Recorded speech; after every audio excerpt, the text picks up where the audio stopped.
Welcome to my end of year review, my rundown of an entire year's worth of pedals. This is going to be a very long video. I don't need to tell you, you've seen the runtime. There are timestamps down below just in case you might want to skip ahead or skip past something that you're not particularly interested in. I will do my best to keep this within a hour and a half if I can. We'll see. This top 20 list is actually two top 10 lists, as anyone who is familiar with my channel probably already knows. And there are also some extra honorary mentions and stuff towards the end as well, because I buy a lot of pedals, I receive a lot of pedals, and there's just way too many to whittle this down to just 20. I can't just talk about 20 pedals from this year, which is crazy. I've always bought a lot of pedals in my time, even before starting a YouTube channel. So now that I do run a YouTube channel, it is just exponentially gone stratospheric as far as my pedal purchasing and acquisition habits go. For those who are unfamiliar, my two lists are my bought list and my sent list. My reason for doing that is because a lot of people criticise or question the bias involved in ranking, listing, reviewing pedals that have been received for free. So this top 10 list of sent pedals is comprised a lot of pedals that I was given for free in exchange for making a demo, but there are also a few pedals in there that were borrowed, sent to me from friends or subscribers, people who were chatting to me on Instagram maybe, reached out and said, hey, I've got one of these, would you be interested in trying one of these out? So yeah, I've put those all into that one list basically, and then freeing up my other list for just sent. Which way round am I doing this now? I get confused and I'll forget, so I need to decide now so I don't get myself mixed up later on. Sent list on this side, bought list on that side. Let's just stick with that. Kicking things off then with number 10 on the sent list is the recently acquired, recently demoed 903 Effects Evergreen Fuzz. This pedal is, I think it's pretty obvious to say, a variant of the Russian Big Muff by Electro Harmonix. But this isn't just a by-the-numbers clone. It takes those classic core sounds and massively expands on them in so many great ways. Rather than just giving you a tone control like the original had, you get separate controls for the bass and the mids, which is called muff on there. So obviously you can scoop back the mids to get a really classic Big Muff tone, or you can increase the mids to maybe help you stand out a little bit more in a mix. And yeah, with the bass control as well, you can really get things nice and fat and dirty. It's a lot of fun. You also get a mode switch in the centre there for extra clipping options for the distortion / fuzz. And you also get a noise gate, which is cool, something the original definitely didn't have. And yeah, all of this in a nice compact package with top jacks. Very nice and simple to fit on a cramped pedal board. I like it a lot. Yeah, it's definitely going to go on my next pedal board if I ever get around to actually doing another one sometime soon. I really should. The Evergreen Fuzz. Number 10 on my bought list. This is the Electro Harmonix Oceans 11. I got this pedal almost immediately after seeing Jeff's breakdown of this pedal on his channel, Stompbox Breakdown, which I highly recommend you go and check out. It's incredible, this thing, for such a small, compact, simple looking reverb pedal. It can do an insane amount of stuff, and all 11 modes in here sound absolutely astonishing. They are such good quality sounding reverbs. It sounds way better than it has any right to. And you can get these for like 80, 90 quid or less even if you really keep an eye out. It's ridiculous how good this thing is. The only thing I don't think it has is stereo, so if you're looking for a stereo reverb, you need to look elsewhere, unfortunately. But for a mono reverb, this is outstanding. Even the shimmer mode, which can sometimes be a weak link in the multi-reverb pedal world, because Electro-Harmonix have the POG algorithm at their disposal, this mode really does sound exceptionally good. So yeah, the shimmer sounds fantastic in here in particular. Another standout mode in here is the spring. I am not a spring reverb user per se, but when you do get an authentic spring reverb tank or in a amplifier, say, it really does sound great, and it can be a lot of fun to play around with. And the problem I've always found with most multi-reverb, digital multi-reverb pedals is the spring never really sounds like a spring. It just kind of sounds like a, I don't know, like a slightly more resonant-ish hall reverb or room reverb or something, or a plate maybe. But no, in this, it sounds like a spring. It literally sounds like a spring tank in an actual amp. So very cool. And you can kick it as well. When it's in that mode, you can stomp the foot switch and it'll actually make the kicking the reverb tank sound. So very cool. Highly recommend checking this one out. I was going to make a demo of this one myself, but honestly, Jeff knocked it out of the park with his video, so I don't really think there's much more I can add to the conversation with this thing. Just go watch his video on this. It's amazing. The Ocean's 11. I forgot to mention, I will be drinking quite heavily throughout this video, so I will probably be getting progressively more tipsy as the video progresses. I've gone with a Coca-Cola and Tennessee Fire Jack Daniels blend here. Quite a high ratio of JD, so it's very nice. Right, okay. Number 9 on the scent list is the rather wonderful Past Effects PX101 low pass filter. This thing is an absolute a masterpiece, I think it's fair to say, bearing in mind just how massive the original Moog Mooga Fooga pedals are. Past Effects are on a real mission to shrink down those classic circuits without compromising any of the sound quality of those classic and much beloved original pedals, but squeezing them down into not just a 125B enclosure like that Evergreen Fuzz, but a 1590B.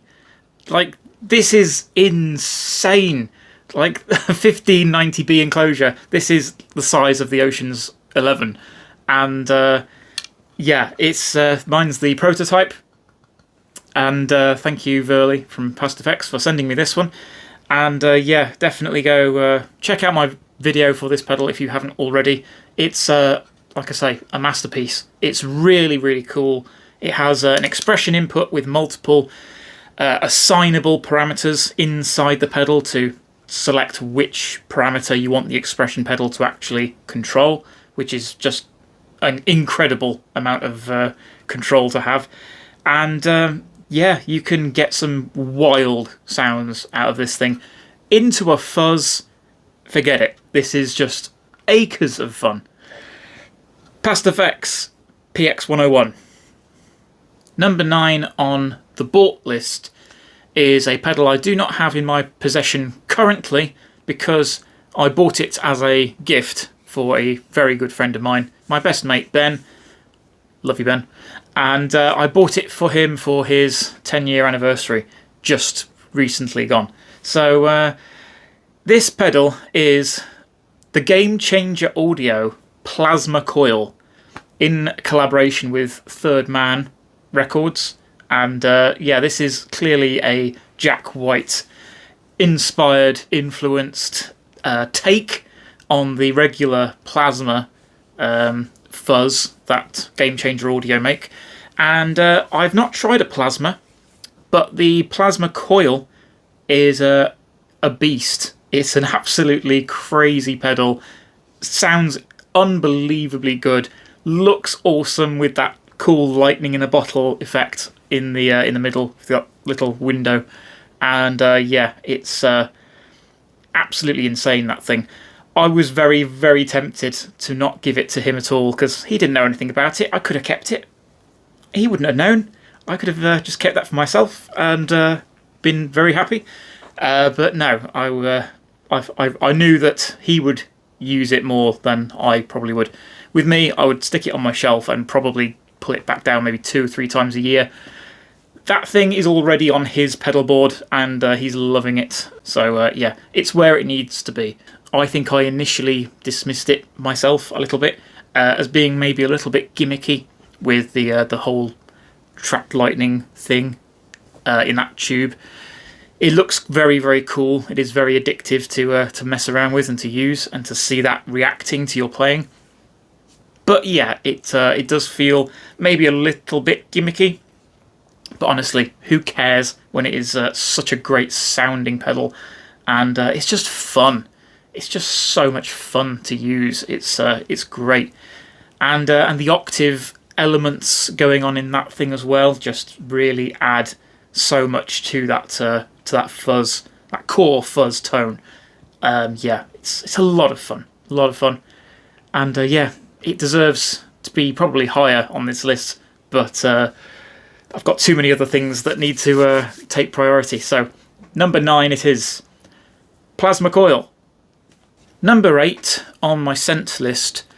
This is a pedal that literally arrived yesterday.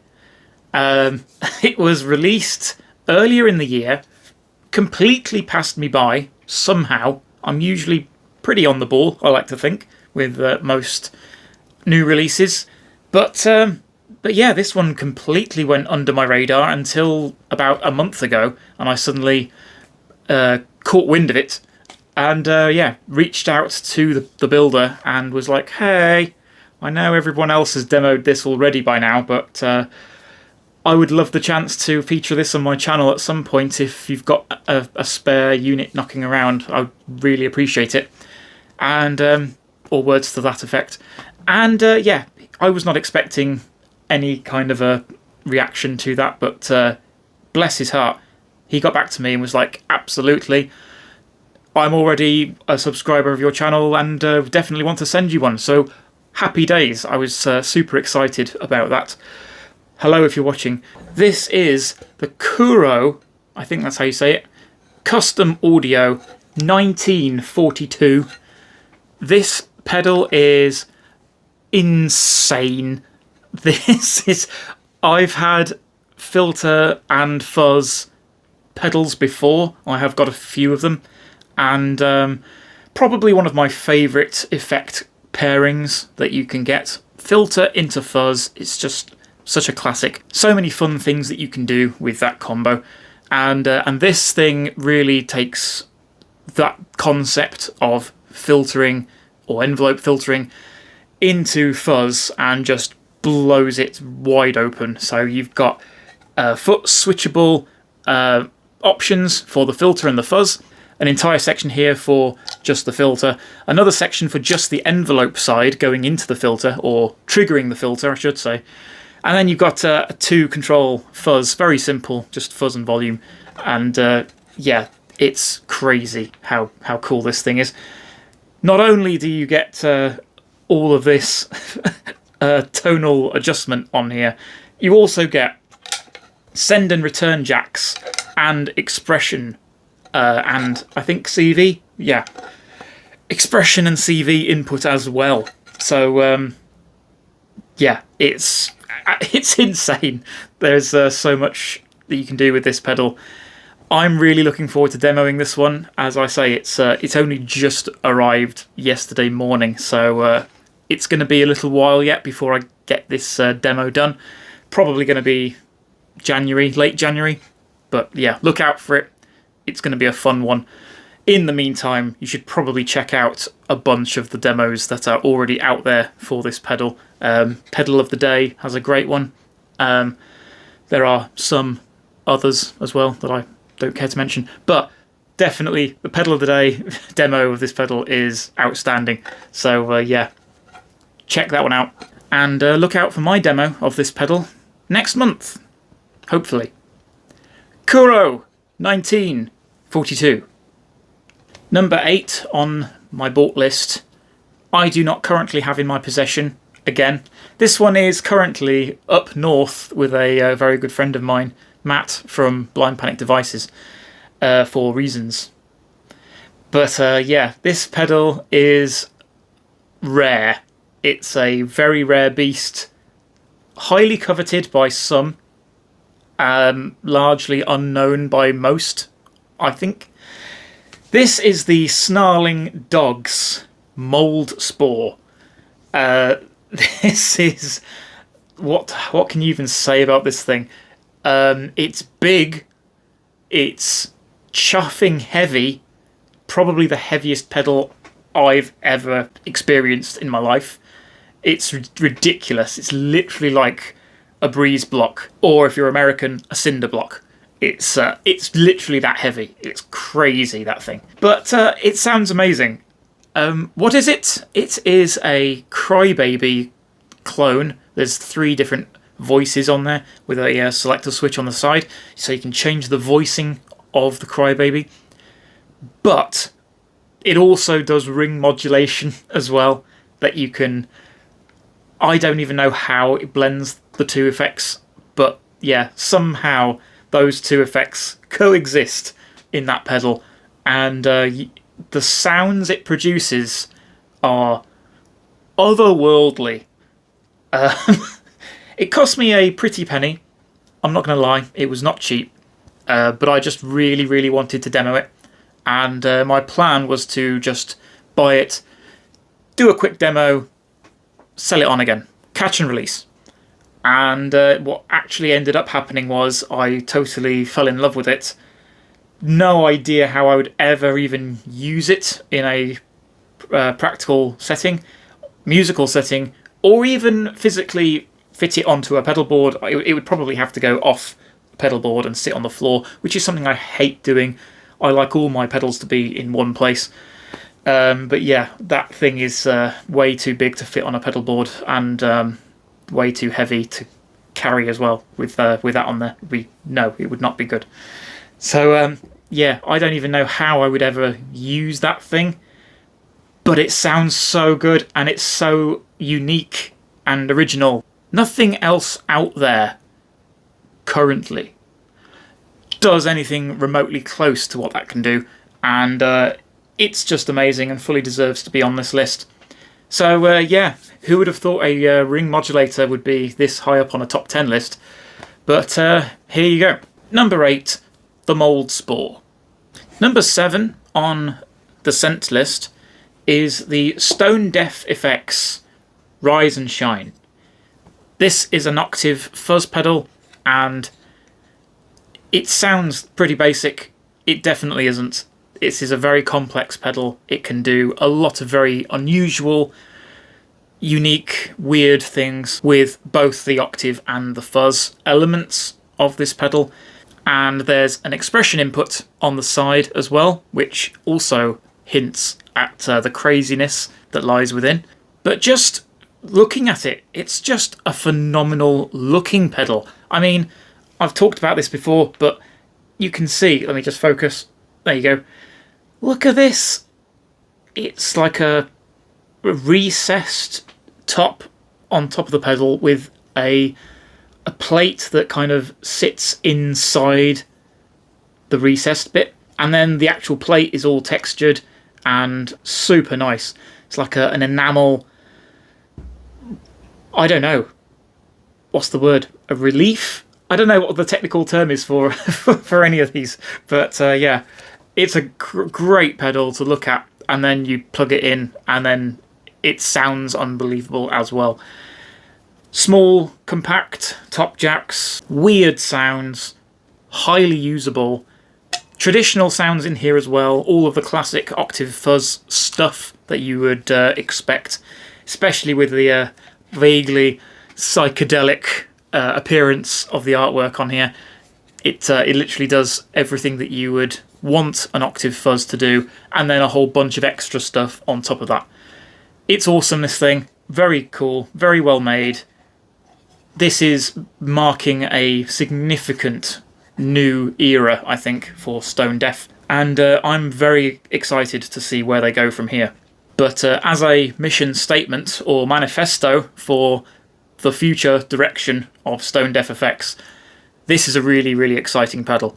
So yeah, congrats to Stone Deaf for knocking it out of the park with this thing. It fully deserves to be on this list. The rise and shine. Number 7 on the bought list. This is a pedal that I bought recently with a view to making a shootout video of a whole bunch of lo-fi effects. So there's your first clue. And for me, this pedal was number 2 favourite for me out of the selection. Number 1, I already featured in my list last year. That pedal was the Albert by Glowfly.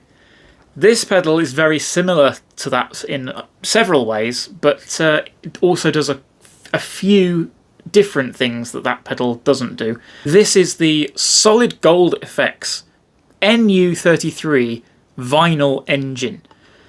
This pedal is so much cooler than I would have ever guessed it was going to be. I have seen these around on the internet before, never really paid them much attention. That's on me. I think maybe because I just assumed it did something different based on how it looks. I don't know why. But yeah, this is it's very similar to the Albert in the sense that you've got individual controls for all of the various lo-fi elements that you would expect. So you've got speed, flutter, hiss, ramping, crackle, tone shaping, and various other things like that, so you can get modulation. It does tonal things so that you can get an EQ'd version of like a lo-fi sound, or accentuate the vinyl aspects of this pedal by dialing back the highs, and yeah, that really makes this pedal sound authentic as like a gramophone vintage kind of record kind of sound. And then of course the hiss and crackle effects on here as well, like the Albert, just kind of play continuously over the top of what you're playing, so you can either have the crackle on or off, and then the hiss is a blend knob. So yeah, and then of course you also get individual controls for the mix of the effect and the volume. Always happy to see those 2 parameters on any pedal, and yeah, on this it's just a lot of fun to use. The foot switches also have alternate functions to them as well. So you have the left one giving you both tap tempo for the speed parameter of the modulation, so you can have the vibrato tapped in at a particular rate, but it also does ramping as well, where you can hold the foot switch down, and then using the ramp knob you can set how much ramping there is, well, with the effects. Kind of hard to describe, but if you keep an eye out on my channel in hopefully in January, you'll see and hear this pedal in action, and also get to see how it compares, how it holds up next to the Albert. It is very close, but it's fun in its own right, I think. And yeah, you also get momentary sort of control on the right foot switch as well. Very cool pedal, a lot of fun. Very surprised at how great it sounds, how much fun it is, but also how small it is. I was expecting this thing to be a much bigger pedal, and then it arrived. I'm like, oh, okay, it's tiny. So yeah, I was very pleasantly surprised by this thing for several reasons. Solid gold, NU33. Number 6 on the bought list. There's a little bit of a story to this. I bought the version 1 of this pedal years ago, way before I started my YouTube channel. I was just a pedal nerd with no other outlet other than posting on Guitar Pedals subreddit and showing off to my best mate. But yeah, this was a pedal that I saw online, fell in love with, bought, and then stupidly sold a couple of years later, just before I started getting into making videos on my channel. And I regretted selling that thing ever since. Until this year, when I was able to get in touch with the builder and negotiate some kind of a deal to get one to feature on my channel, which I haven't actually done yet properly. So apologies to him for that, but I have got so much on my plate at the moment. It is coming at some point in the new year, hopefully sooner rather than later. But this is the King of Gear Mini Glitch, and this is the version 3. So when I had the V1 all those years ago, it has been through a couple of different iterations since then, and the current version has a couple of little extra features on there, which I will get into in the demo, hopefully coming up not too far away. But yeah, if you don't know what this thing is, it is a stutter slash glitch pedal. Very much influenced and inspired by Johnny Greenwood of Radiohead and a lot of the weird glitchy stuttery effects that are often heard in some of his, especially earlier Radiohead work. Yeah, this is just a tiny little unassuming, very simple looking pedal that you can just stick at the end of your signal chain and create all kinds of havoc with it. I prefer to use it in the momentary mode, in random, and then with a dry mute as well. So it cuts the signal completely, and then you can use this knob to create the sample size of the glitch. So you can either have a short kind of sound or a longer da-da-da-da-da-da kind of thing. But yeah, it's a really, really cool pedal. Super fun to use, and I'm so glad to have this back in my collection. It needs Velcro on it. It needs going onto a board that I also need to put together at some point. The King of Gear Mini Glitch. Number 6 on my bought list. I'm taking a massive liberty with my choice for this position because I've actually put 4 pedals on the list for this spot. But you'll see why, and I'm going to try and hold these up in one go. These are the Source Audio Sound Blocks 2 guitar pedals. So these are the guitar specific pedals in that range, 4 of them at least. There is a 5th one actually, but I already own that and have for a while. It's really hard to hold these. I'm going to put these down before I drop one. But yeah, these things are unbelievable. I couldn't pick just one. They're too good. Each one as perfect and phenomenal as the other. These pedals, I think, were never that popular because of how they look, I think. I mean, they are not attractive. They are such weird, ugly looking things. I mean, it's just, yeah, I don't really know what they were thinking with the design of these. But forgetting how they look, the sounds that you can get from these things, unreal. They're unreal. So I have been a big fan of Source Audio for a long time. Every single pedal of theirs that I've come across and tried has just blown my mind with how good they are. I'm just going to pick a couple of these and quickly run through them. I am planning to do a big video of all 5 of these. The other one I've got is actually a part of my demo rig. That's the reverb. I'll put on the screen that one because I can't be bothered to pull that one off the board. But that's a phenomenal reverb pedal. The general layout or the concept for these pedals are basically a multi-wheel in the middle, all the various different modes on there, and then you also get so many parameters on here. And these buttons here cycle through 3 on this side and 6 on this side, with the LEDs changing from red to green. To indicate which parameter you're actually highlighting. And then these 2 knobs controlling the parameters that are set by the various setting that's on the switch side there. So yeah, there's a whole bunch of stuff that you can do with these. Each one takes a specific type of effect and just runs with it. Apart from, I would say, the orbital modulator, which has a whole bunch of modulation effects on there. So this, I would say, it's probably, I don't know, maybe the more versatile pedal of the range, or it does the most stuff. So you've got a lot of different phases, univibe, flanging, chorus. There's a really interesting section on here as well, resonator, which is a modulated filter, basically. So yeah, very, very cool.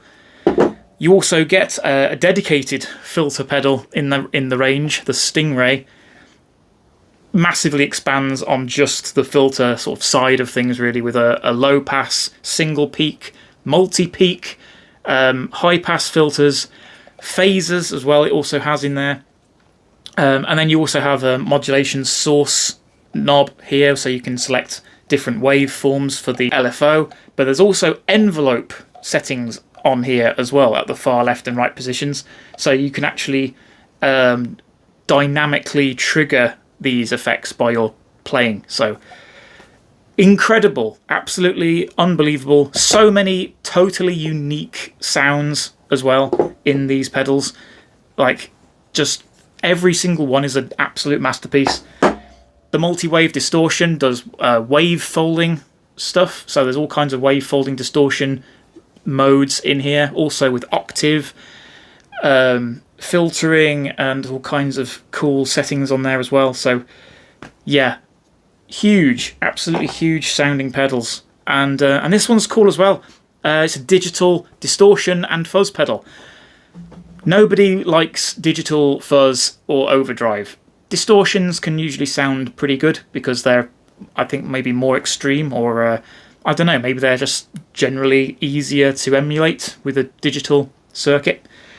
But generally speaking, overdrives, fuzzes, they don't always sound that great digital. Like, they always generally sound best when they're analog. This thing absolutely nails every single sound. So there's a whole bunch of overdrive settings on here.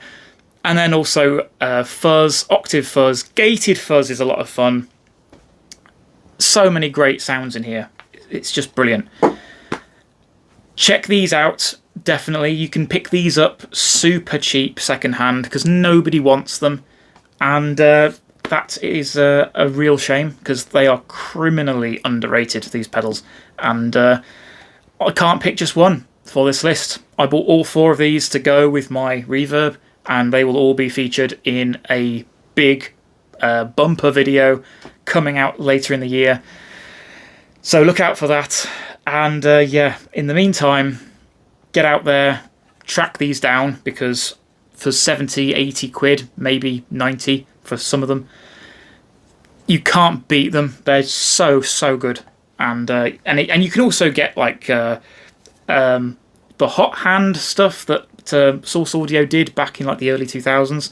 I haven't quite pulled the trigger on a hot hand unit to use with these things yet, but you can. Knowing that you can is good enough. You also get, I think, the Neuro Hub unit, I think, which can connect to these as well via the tiny little inputs on the back. And you can basically then use an expression pedal to power these, to control these rather, via that unit. So A bit annoying. I far rather wish that they'd just have a single regular normal expression input jack on these things. But you can't have everything. Yeah, amazing range of pedals, these. And yeah, the Soundblocks 2 range of guitar pedals, I think probably one of, if not the most underrated range or series of pedals in existence. So go and check them out, and look out for my video on these in the new year. Soundblocks 2. Halfway through the top 20 already. It's we're rattling along. Number 5 on the scent list is the Loop Luthier pedals. Arach! This is an acronym for a ridiculous amount of kill switch. And it is. This is essentially 2 kill switches, 2 multi-mode kill switches, I should say, side by side. And you can do a bunch of stuff with it. It's basically the same pedal on both sides here. And as you can see, there are latching, kill switch, stutter. I forget what R is. I think it's reverse. Yeah, reverse. I think reverse is does like the opposite of whatever the other side is set to. It also gives you expression control, so you can control the stuttering and fast tremolo kind of sounds that you can get from this pedal, and also external control via another foot switch. So you can basically control a lot of the functions of this pedal remotely. So very, very cool. It doesn't really get much more in depth than this when it comes to stuttering, glitching, kill switch. It's just great. It's just a really, really great pedal. Top jacks, so it's easy to fit on a pedal board. I would put this probably at the end of a signal chain, probably just before the mini glitch. So the mini glitch would be dead last, and then this would be just before it. In fact, I really need to make a video featuring those 2 pedals together, because that would be a lot of fun. But yeah, this is a ridiculous amount of kill switch, and it thoroughly deserves to be on this list. Thank you, Loop Luthier, for sending this over to me. This is just incredible, and you all need to buy yourself one of these. They're cheap as well. They're super cheap, way less than you think that they would be. So yeah, get yourself an Arach immediately. Number 5. Number 5 on my bought list. The predecessor to this pedal is something that I had coveted and tried to look for and track down for quite a long time. And I spent quite a few months, I think, trying to find a V1 of this pedal before eventually managing it, doing a demo, and then also then managing to sell it, fortunately, just before they released or announced a V2. So considering that the V1 had been a limited edition and very hard to come by, and also now ridiculously expensive, the prospect of a V2 being not only much cheaper, but also widely available and not limited edition anymore, was extremely attractive as a prospect. So I immediately went out and ordered the Earthquaker Devices and Death by Audio collaboration, Time Shadows 2. I did film a demo with this when I bought it, fully intending to get it out there as soon as possible and soak up all those juicy views. However, by the time I actually got around to filming the demo and started to edit it, Earthquaker Devices released their own in-depth demo of this pedal and introduced a whole bunch of features that I didn't even realise that it could do. So I then thought, crap, I need to go back and reshoot everything. And I just never got around to doing that. So yeah, I probably will demo it at some point, but all that aside, this is a fantastic pedal. The first version of this, the V1 Time Shadows, only had 3 knobs, and one of my criticisms of it was that it really needed a 4th knob just to expand a little bit on the controls. So I'm grateful to see that there is a 4th knob, However, it isn't necessarily what I was hoping for. It is a preset knob, so it's a selector switch rather than a knob really. But it does have the ability to save and recall presets, which is awesome. And yeah, you get the same 3 controls that the V1 had: the time, span, and filter controls.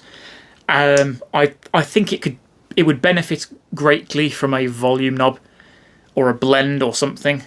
But forgetting about all of that stuff, just as a bare bones effect, it's amazing and virtually unlike anything else out there. Just before I sold my V1, you may have seen, I did a video where I tried to recreate this effect, or the effects that you can get in this pedal, in my multi-stomp, and I didn't quite manage it.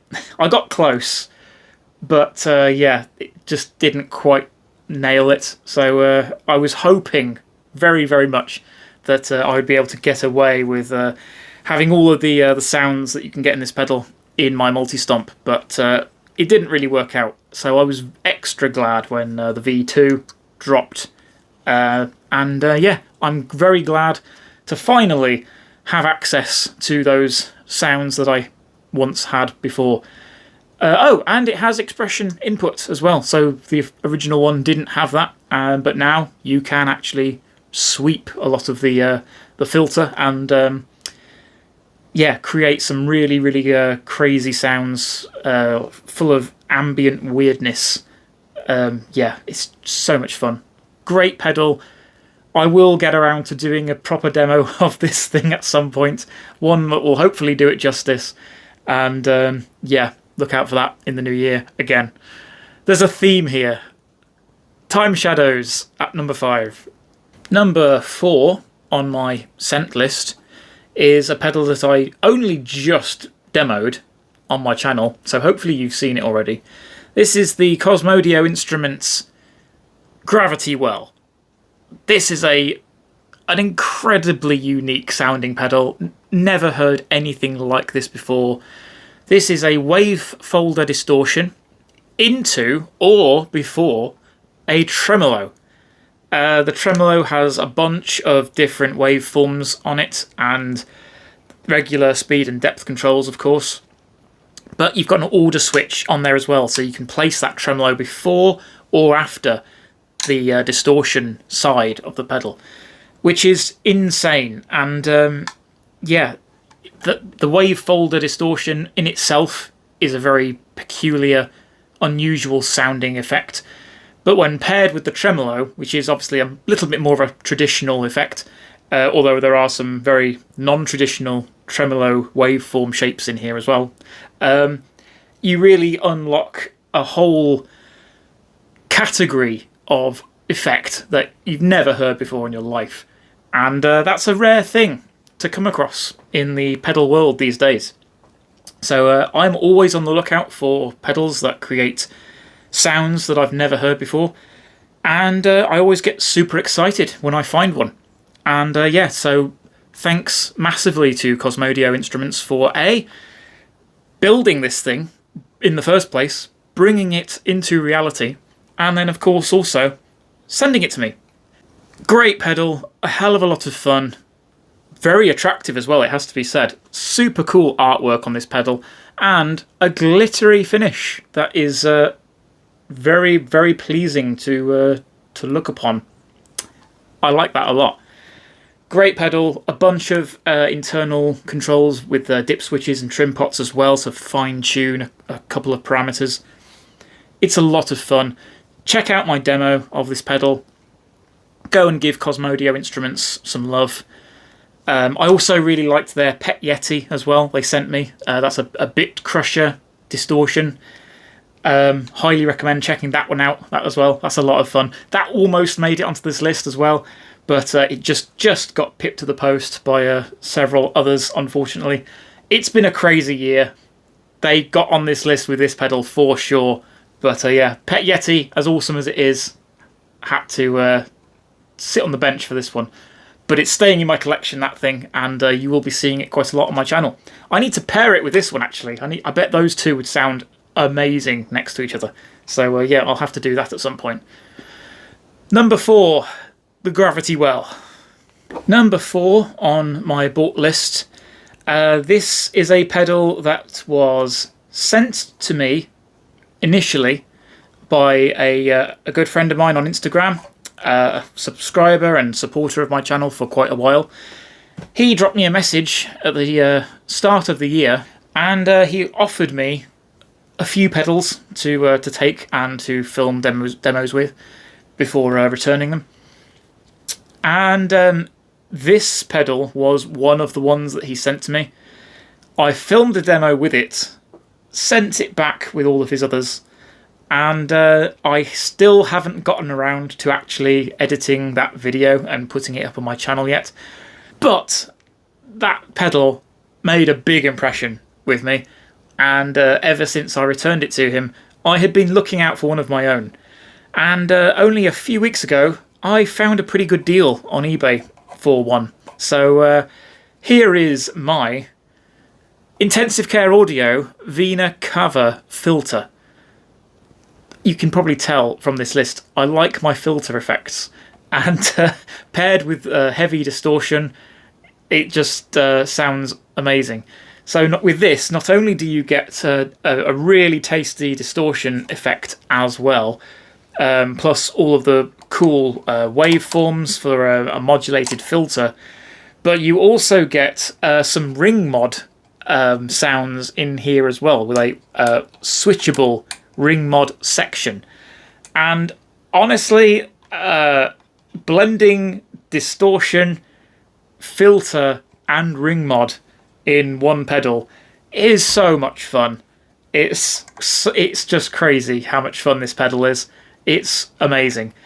The only thing I wish is that it was the newer style with the top mounted jacks, because the side jack placement on these older pedals is a little bit on the awkward side, I would say. It's already a pretty wide pedal, so having side jacks on there as well, it's not ideal, I don't think. But yeah, the newer ones, thank goodness, do have top mounted jacks, so I may very well end up swapping this out for a newer version at some point. And oh, the newer versions I think also have a light up logo as well when you hit them on and off, which is cool. But yeah, great pedal. Look out for my demo of this thing, and yeah, it's fantastic. It's so addictive to play with. And yeah, this and one other Intensive Care Audio pedal have been on my radar ever since they were loaned to me. The other one, hopefully I will acquire a top jack version of in the new year. But yeah, for now, I'm very happy with my Vena cover filter. And I definitely want to feature more Intensive Care Audio on my channel. So yeah, look out for my demo of this, one other pedal of theirs, and hopefully yeah, a few other Intensive Care Audio pedals in the future. The pedal builders in this country are doing some phenomenal things. And yeah, it's really reassuring to see the UK pedal industry representing and doing some really intriguing, again, unique things. So yeah, awesome. Keep up the good work, Intensive Care Audio. Very happy with this pedal. Number 4.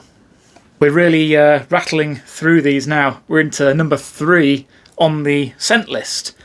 And this is the phenomenal Iceberg Effects Trudeau dual tremolo.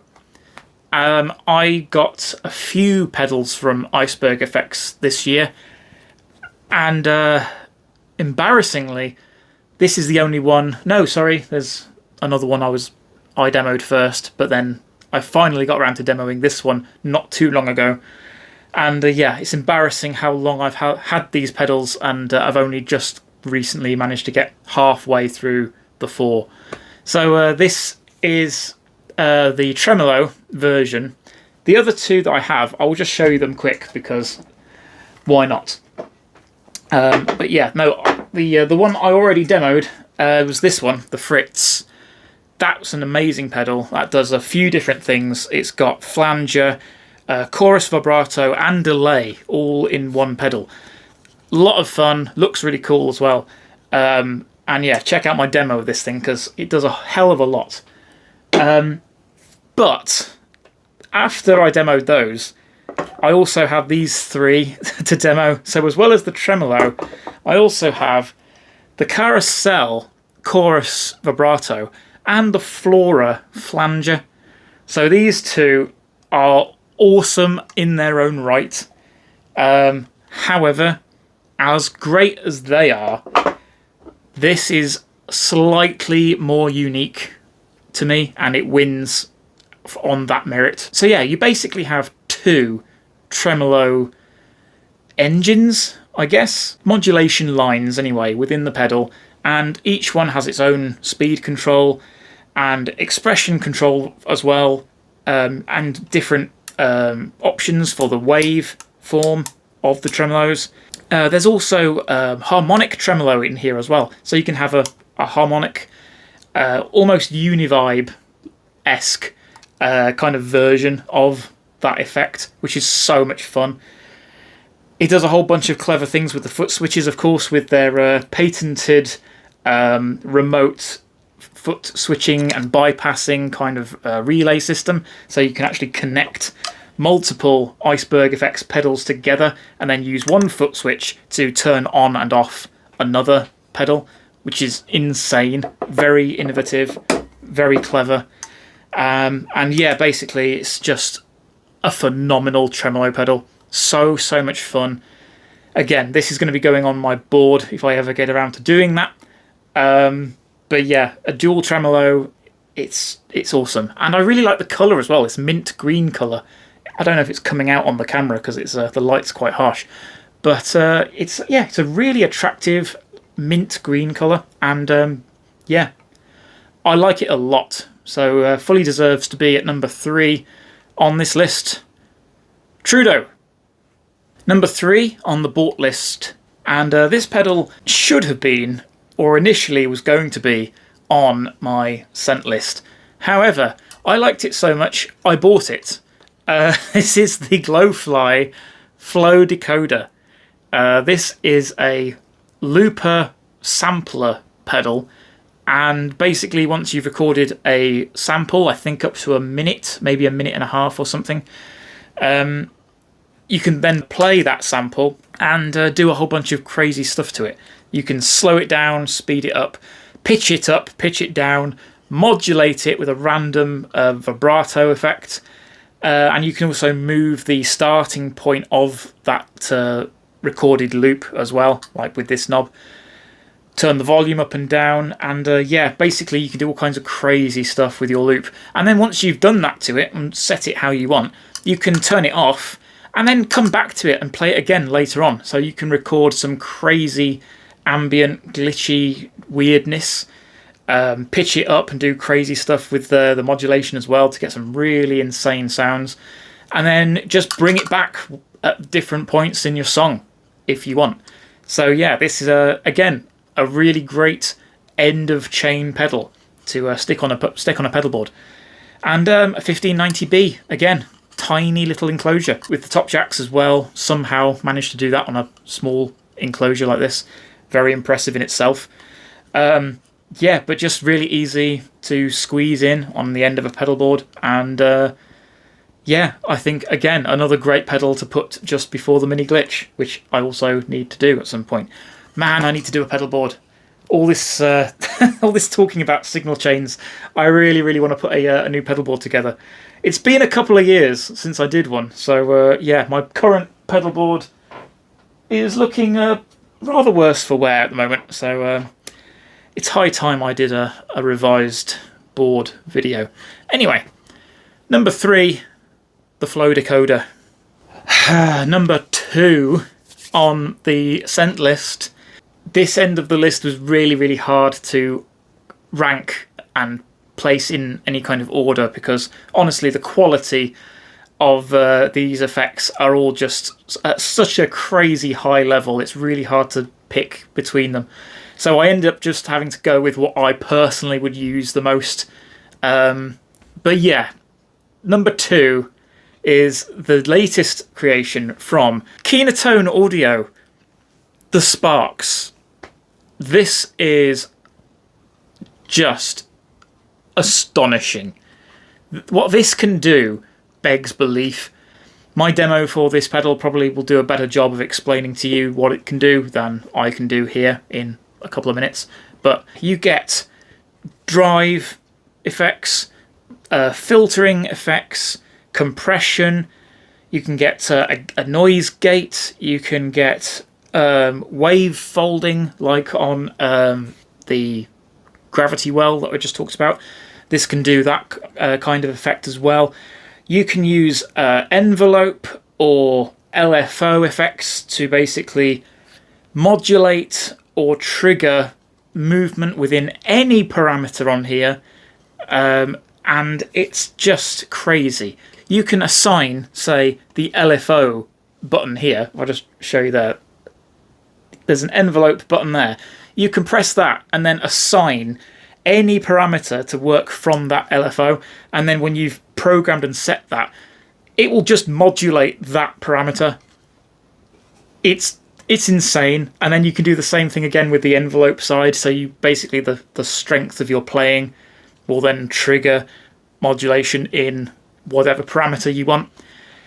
So you can use this as a tremolo if you want. You can use it for volume swells. You can use it for dynamically controlled drive and distortion effects. You can even modulate the noise gate on here if you want. I'm pretty sure, I think. You can modulate the blend control on here as well. The filter, of course, you can get a modulated filter sound. It's insane. And then you also get presets as well, because of course. And you also, of course, get stereo input and output via TRS, as well as expression control and CV input there, and MIDI. It's crazy the amount of work that has gone into making this pedal, and Jack from Tone, he deserves all the praise in the world for coming up with this, and of course his earlier masterpiece, the Ribbons, which made my top #1 position, actually got #1 in my list last year, or was it the year before? It might have been the year before, I can't remember. But yeah, Ribbons was deservedly #1, and yeah, this is close. He really got close with this one. It certainly impressed me as much as Ribbons did, but you'll see why in a minute, why #1 just slightly takes the position from this. But yeah, it's very, very close, and yeah, Sparks is one of the most impressive pedals that I have played ever, certainly of the year. Well done, Tone. Sparks, #2. #2 on the bought list. This might be slightly controversial because it's not a pedal that you can buy. It's a pedal that I managed to buy because I'm jammy, and I just happened to see it on eBay and immediately grabbed it. This is the, well, let's say this isn't really made by Electro Harmonix, but it is the Electro Harmonix C9 with a modification to turn it into an all 9.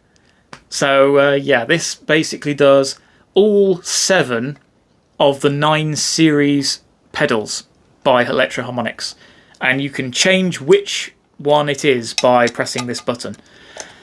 That demo for this pedal has already reached about 16,000 views, so odds are, if you're watching this, you've probably seen my video for this one already. But if you haven't, definitely go and check that out. It doesn't do anything beyond the stock 9 series effects, but just the fact that it can do all of them by cycling through with this button is enough for me to make this #2 for me out of all the pedals I've bought this year. Between you and me, this pedal isn't finished yet. This is going to get some extra tweaking and modification. So my good friend Matt at Blind Panic Devices, he has a plan with this pedal, he's going to insert a expression input into here to control one of these knobs. I'm not sure which. I think it's this one. But yeah, that's going to be a lot of fun and open up this pedal even more. And there may even be a second LED to indicate which mode you're in, because that was the other thing that I struggled with this pedal, is figuring out which mode you're actually in. Like, because there's nothing on there to tell you other than the sound. You can't actually tell what mode am I in right now. So yeah, if there was at least some kind of color coordinated LED to let you know, oh, okay, I'm in this mode now, that would be perfect. So he's working on that at the moment. We'll see how far he gets with that plan. Maybe it'll happen, maybe it won't. But the expression input certainly, I think, is on the cards.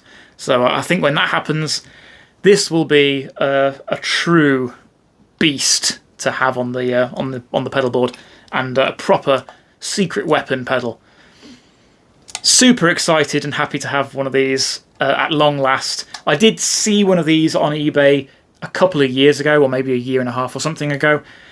Nearly got it, and I just got outbid at the last minute. Absolutely gutted when that happened. I was so keen to get that thing, and when I missed it, I was kicking myself. And then I went on a bit of a mission online to try and find who, if anyone, out there could actually make these things. And there's very little information out there. But when I found this one, I then posted about it on the Guitar Pedals subreddit. And all of the information I got from various different people on there was very helpful. So go and check the link on my original demo for this pedal if you want to know anything more about this modification. And there's a whole bunch of info linked on that video and in the comments, I think. Linking you at least to the thread on Guitar Pedals, talking about this thing, and hopefully you might get some insight or some clues as to where you can go to get a similar modded Electro-Harmonix 9 series pedal. As far as I understand it, they can't all be modified. I think only earlier units can actually be modified in this way.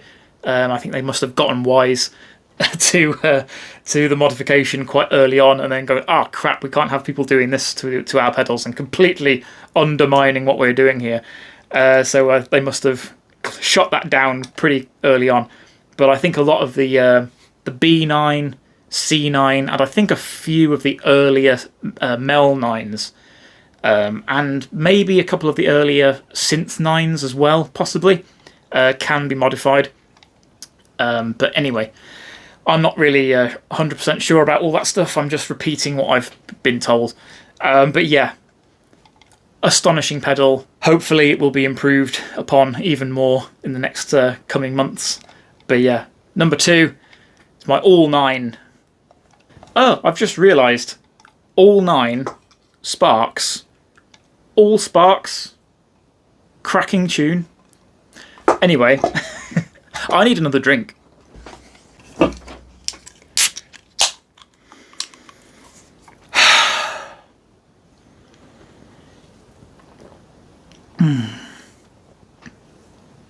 Number 1 on my scent list is the Discomfort Designs Phantom Limb. This thing is just sublime. It's the closest thing I can think of to describe it is kind of like a Chase Bliss Mood, but simple, or simpler, I should say. The Mood is pretty simple to use, it's not that complicated, but then all the dip switches and stuff on there, expression, MIDI, all of that stuff, it does make it a little bit more complicated. The presets and everything are also, good to have, but again, it's more stuff to remember and keep on top of. This kind of strips away all of that kind of stuff, and you basically just get the granular delay micro looper stuff. So very similar looking kind of form factor, as you can imagine, but it really is its own thing. And like the filtering as well, you get a much more expanded filter section on here than on that pedal. With band pass, low pass, or high pass filtering, you can get chorus modulation, pitch shifting. The micro looper side of the pedal as well has various controls for that, whether it's ×2, ×4 multipliers. It's cool. It's super cool, this thing. The delay by itself is a lot of fun. Just the regular time and feedback controls for the delay. It sounds great as a delay pedal. And then you've got the loop feature added in there as well on top. So you can basically have both sides going together and create some of the most incredibly dynamic and serene, ambient, textured sounds that you can imagine. It's so much fun to play around with. And it looks beautiful as well. Like just that simple white and kind of retro looking, kind of like 60s, like late 60s, early 70s kind of colours, like muted pastels and everything on there. It looks really cool. It's a really striking looking pedal. And yeah, a big fan of this thing in so many ways.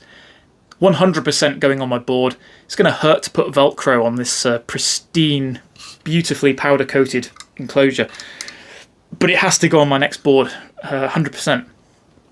The Phantom Limb. Number one. Number one on my bought list. This is the big one. And again, this has kind of been a journey, this position, this slot. The pedal that I kept thinking was going to be at this position has changed multiple times throughout the year. The three pedals that were most recently at this position were all basically an evolution of each other. So basically, the first pedal of these last three that were at number one for me were initially the Empress Effects Super Delay. This came out 2010, I think, something like that. And it's an incredible pedal, sounds unbelievable. There's 6 modes and a looper, basically, in here. So there's a few different modes that it has available on offer. And each mode has 3 different kind of sub-types to choose from. And it's the third type, A, B, and C. It's the third type, C, in the reverse delay mode that inspired me to get the next pedal that ended up at the number one slot on this list. So, as you can probably guess, this pedal gave way to the Chase Bliss Audio Reverse Mode C. Phenomenal pedal. Love that thing to pieces. It was basically my favourite mode on here, but then expanded massively, blown up into its own pedal. So many great things you can do with that thing. I loved it to pieces, but I also felt like this could do a lot of the stuff that could do. So I ended up selling it just because I kind of needed the money. And yeah, I thought this was cheaper than that one was. I think this was £200 I paid for this, which is pretty cheap for what they tend to go for. The other one was like 400 and something, 450 or something crazy. So I was like, right, well, I'll sell that and keep this. And then when I did that, I thought, I do miss the reverse mode C, but I'm glad I've still got this. But the downside to this is it has a center positive power input. So basically I thought, as great as this pedal is, I would kind of like to try the newer version of this pedal, which I did, and it immediately destroyed the number one slot completely, which is now the Ecosystem by Empress, of course. This pedal is the best delay I have ever owned, tried, used, experienced in my life. I now no longer need any of my other delays apart from this. But yeah, I'm very, very seriously considering selling every single other one of my delay pedals, including this, because I don't need this anymore. But I've still got it in my collection, so I thought great to use it in this video. And I also do kind of want to do a side-by-side comparison as well of these two. But yeah, this is going up for sale. And yeah, this thing is just on another level. It's awesome. This cost me 320 quid, which not a bad price. I've seen them go for more. And then literally 3-4 days ago, I got another one. so I have two now. I'm a ridiculous human being. Yeah, okay, so why? Like I said, I got this one for 320 quid. This one appeared on eBay for 280, I think, something like that. And I thought, wow, that's like 40 quid cheaper than what I paid for mine. That's interesting. I'll keep an eye on that one. The reason why it had some money off of it is because there's a mode knob missing. It still works. It's still fine. It still turns. Still clicks. Works totally fine in every other way. But yeah, it's just missing a little knob. So I can replace that with something else. I don't care. I'll put a mismatched, brightly coloured knob or something on there. It is the mode knob after all, so it could literally be anything and kind of work. And it already has Velcro on it, which is nice. But yeah, I put this in my watch list and didn't really think too much more of it. And then I think it was 1 or 2 days after I put it in my watch list, I got an eBay notification saying the seller has offered a discount and a limited time offer on this pedal, making it even less than it was before. So I ended up getting this thing for about 240 quid, which is like crazy. So that's 80 quid less than I paid for this. So again, I'm probably going to sell this one and keep this. Also, I didn't realise this, but I don't know if you can see, these two pedals are actually slightly different finishes. I don't know if you can see properly, but like this one is all glittery. Look at that. It's got a proper nice glittery sort of texture all over it, and sort of like a grey kind of fleck to it, like a silvery kind of fleck to the white paint. Whereas this is just purely white all over. It's just like a kind of white gloss all over without the glitter. So that's cool. I was like, huh, I like glitter. So I'm definitely keen to keep this one and sell this one. I'm a petty basic man. Yeah, so talking more about the specific pedal itself, I'll use the one that actually has a knob on it. Yeah, it's an astonishing pedal. There's so many things that you can do with this. There's 12 delay modes in here on the face of it, but then each mode gives you 3 or 4 like sub modes, like this one did with the ABC toggle switch. But yeah, this rotary selector switch gives you multiple different modes within each delay type.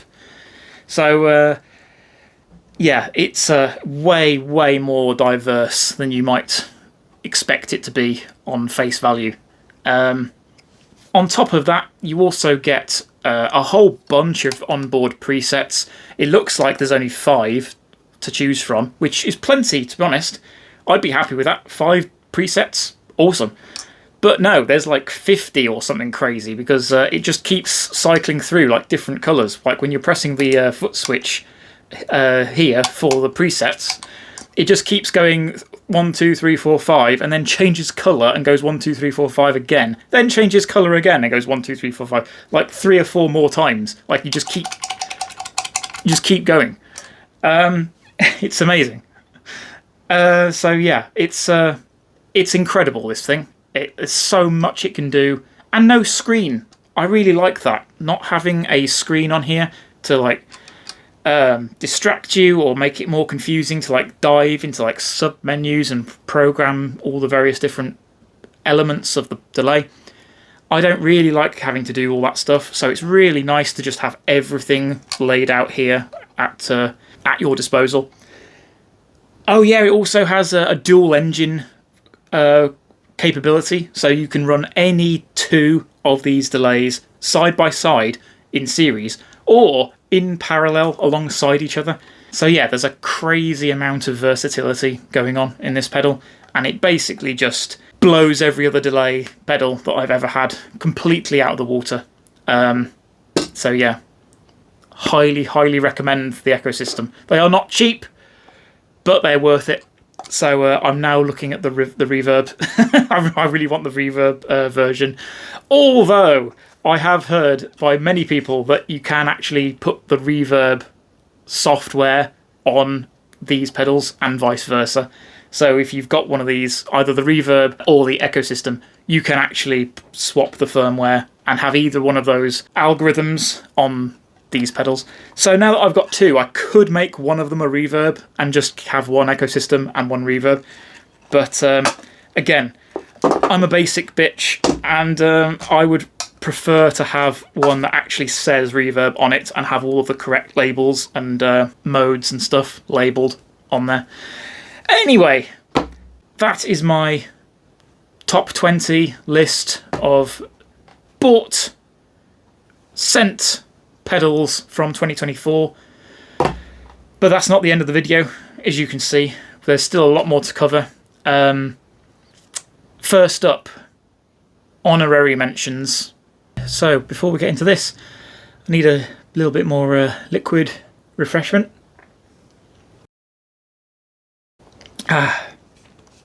Don't know if you guys get Desperados in America or not, but it's beer with tequila, and it's amazing. Not a big beer guy, but I do like Desperados. Okay, moving on then to my honorary mentions. There are 4 in each category here. So moving swiftly on, starting with number 4, again with my scent list. This is the Weird Noise Death Spiral. This came to me, I think, in the spring. I saw this on Instagram first of all and thought, I need one of those on my channel. So I reached out, and Weird Noise were very generous in sending one of these out to me, along with a couple of other of their fuzz pedals, which are also awesome. This is basically a delay pedal, but with 2 modulation sections and with filtering involved as well. It's kind of complicated to describe. Oh, and gain as well, of course. So you can actually add or introduce distortion into the mix as well. It's basically an all-in-one secret weapon pedal. There's a hell of a lot of stuff that this thing can do. It looks really awesome as well. Lights up under UV light as well, so it really kind of like pops under UV light. So it's really cool. Sounds awesome as well. So go and check out my demo for this pedal if you want to hear how it sounds, and believe me, you do. And yeah, it was very close to making it onto my main list. But as I already said, there are just so many other pedals that just pipped it to the post. And yeah, it's been a crazy year. Oh, and you also get expression control as well. So I think that's the delay time that it sweeps. Or it might be one of the filters. I can't quite remember. It's been a while since I plugged this in and have had a go with it. To my shame, I really need to play my pedals more often. But as you can see, that's a tall order. I've got quite a few. So yeah, awesome pedal. Very much enjoy this one. And yeah, check out my demo. Thank you very much, Weird Noise. Number 4, honorary mentions. Death Spiral. Number 4 on my bought list for honorary mentions is the Champion Lecky Skitter V2. Or the Skitter, I should say. This is a reverb and tremolo pedal, but not just any old reverb and tremolo. You also get a bunch of different waveforms for the tremolo. You can also apply the tremolo to the dry signal or onto the reverb, just the reverb signal. So that's quite an interesting way of organising the two effects together. So you can either have it in rooted, sort of like a more traditional way, or have it placed just onto like the ambience of the effect and have the reverb modulated with the tremolo. Very, very cool pedal. Lots of cool things you can do with this thing.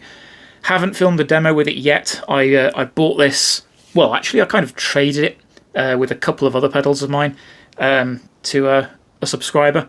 So thank you to him for trading me his Skitter. First ever pedal that I've had from Champion Lecky in my collection. So seeing as he is an expat from the UK, a Geordie up from up north, I definitely need to represent Champion Lecky more on my channel, and I will be doing a demo of this amazing pedal in the new year. Hopefully February, maybe. I might get around to it in February. We'll see. But yeah, there are plenty of other demos already on YouTube for this thing, and highly recommend going and checking those out. Particularly one by my very good friend Megan on her channel, Megan L. My voice is going, damn. I have been recording this for like 2 hours at this point. So yeah, definitely go and check out her demo of this pedal, the Skitter V2. Number 3 on my scent list in my honorary mentions category, sadly again, is not in my possession at the moment. This one I got as a temporary lend, really.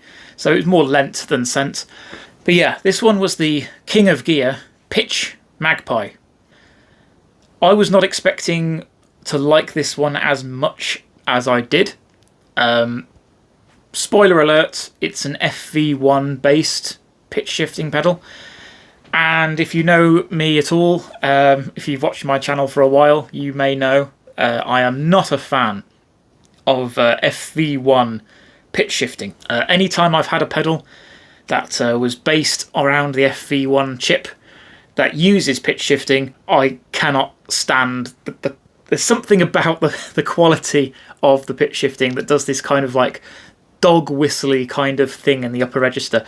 Like once it goes like, and once it gets up to like this point, and it's just like, it just kind of gets right in there, and I hate it.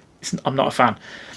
This does not quite do that. Like it stops just short for me. Like it's not the best sounding pitch shifter for me in the world. My personal go-to pedal for that effect is the Pitchfork. Electro-Harmonix, I think their algorithm is just top tier. Like it doesn't get better than that. But yeah, for an FV1, the Pitch Magpie sounds pretty damn good. However, it's not for that reason that it's on this list. It does sound okay to me. Like it sounds a perfectly usable pitch shifter. What I love about it is all of the things that you can do with it. It's rather than just being a pitch shifter, you can connect a expression pedal and do all kinds of insane sweeps and like filtered, like step filtered kind of like pitch sequencing and stuff. Like it's insane. My demo for that pedal, go watch it, because I think it's like the end of that demo that I filmed. I brought in the expression pedal, and honestly that bit was so much fun to film. And then when I was watching it back, editing it, I'd already sent the pedal back to the King of Gear, and I remember editing it back as I was making the video, just thinking, I really should have kept that thing. Like I wish I could have negotiated to keep that one, because it was so much fun. It was fantastic Totally unique. Again, it's a common theme for pedals on this list. Unique. Those are the things that I'm drawn to the most, as I've already said about a pedal. If it does something that I've not experienced in any other pedal, straight away you've got my attention. And yeah, the Pitch Magpie definitely qualifies. I think initially I was supposed to get the mini glitch as a temporary lend, and then he offered me the Pitch Magpie to keep in exchange for doing the demo. But before I got the pedals, I was like, I do really miss my mini glitch. Is there any chance I could keep that one and then send back the Pitch Magpie? And he was like, yeah, that's absolutely fine. I'm like, awesome, thank you very much. And then yeah, afterwards I'm like, I definitely wanted to keep the mini glitch, but this Pitch Magpie is really, really good. So yeah, I may end up going back to him at some point and going, okay, you broke me. Can I have the Pitch Magpie back, please? So yeah, number 3, Pitch Magpie on the scent list for honorary mentions. Number 3 on my bought list for this honorary mentions is another pedal that I bought for my upcoming lo-fi video shootout. And it's probably the granddaddy of this effect. It's the classic go-to pedal for anybody in the early mid-2000s, I think, or 2010s. It is the Zvex Effects Instant Lo-Fi Junkie. This pedal is deceptively good. I was really not expecting great things from this because of A, how few controls are on it compared to most of my other preferred lo-fi pedals like the Albert and the previously mentioned NU33. And yeah, just, you know, small size, 1 foot switch, 5 knobs. I was like, it'll be okay probably, but it's been quite a while since this was like such a big deal on the pedal scene. So I was thinking surely it's been overtaken massively since this came out. And maybe that's true, maybe that is the case, but this humble little pedal, with its weird layout, as Zvex are known for, is really, really good, as it turns out. So yeah, you basically get compression on one side, and then what it calls lo-fi on this side, which is the lo-fi elements of this pedal are basically made up of the tone and a vibrato. So you get a choice of 3 different waveforms for the vibrato. The depth and speed controls, of course, but then you can blend that vibrato and the tone control as well with a compressor. So you can blend it at like 50% or add a little bit more compression, or all compression. You can just turn it up and use it as a compressor if you want. But really, that's kind of like, I think, where the magic lies in this pedal. Like, you can dial back that vibrato to have a much more kind of subtle background kind of an effect, and then turn up the compression and really have a, I don't know, it's I think the word is subtle, to be honest. Like, it can be out there and crazy, but what I like about it is it doesn't get in the way of what you're trying to play, and it's really inspiring to use because of that. So yeah, it had to go on this list because it is deceptively awesome. I demoed a friend of mine's lo-fi loop junkie a while ago, and I really liked that pedal. That was really cool. Obviously that combines this kind of basic effect with a looper as well. So I think you can apply these effects to a recorded loop, so you can then play over the top of these kinds of effects, I think. But I remember really loving that pedal, and so yeah, when I bought this one, I was thinking, it'll be probably somewhat as good as that one was, but probably not quite as good because it doesn't have the looper in it. But yeah, this is every bit as enjoyable to use as that one was. So yeah, highly recommend this thing. And yeah, all of these years later, still kicks ass. Number 3 on the honorary mentions, the Instant Lo-Fi Junkie. Number 2 on my scent list for honorary mentions is a pedal that was initially made for me by my good friend Matt at Blind Panic Devices for my last giveaway. I gave that pedal away and then eventually ended up buying that pedal back from the person who won it, because they really liked the pedal, but then they said it kind of overlapped, I think, with something else that they had. No idea how, because it's completely unique, I think, in my opinion. But I don't care, because it's back in my collection and I love it. So I'm classing it technically as my scent pedal, because Blind Panic Devices did send it to me initially and contributed it to my giveaway.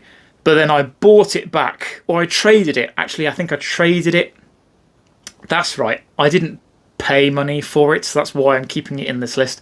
I traded another pedal or two, might have been 1 or 2 pedals that were given to me to demo by like other companies like ages and ages ago that I'd had for ages and just kept in my collection and not really used much. So this person reached out and was like, "Oh, any chance you'd be interested in this pedal back?" And I was like, "Oh, I could be." And then I basically offered, a few pedals that I had, and then he was like, "Ooh, I'd be happy with those 2 for this one." And I was like, "Done, absolutely." So yeah, and those 2 just happened to be pedals that I had been sent for free themselves.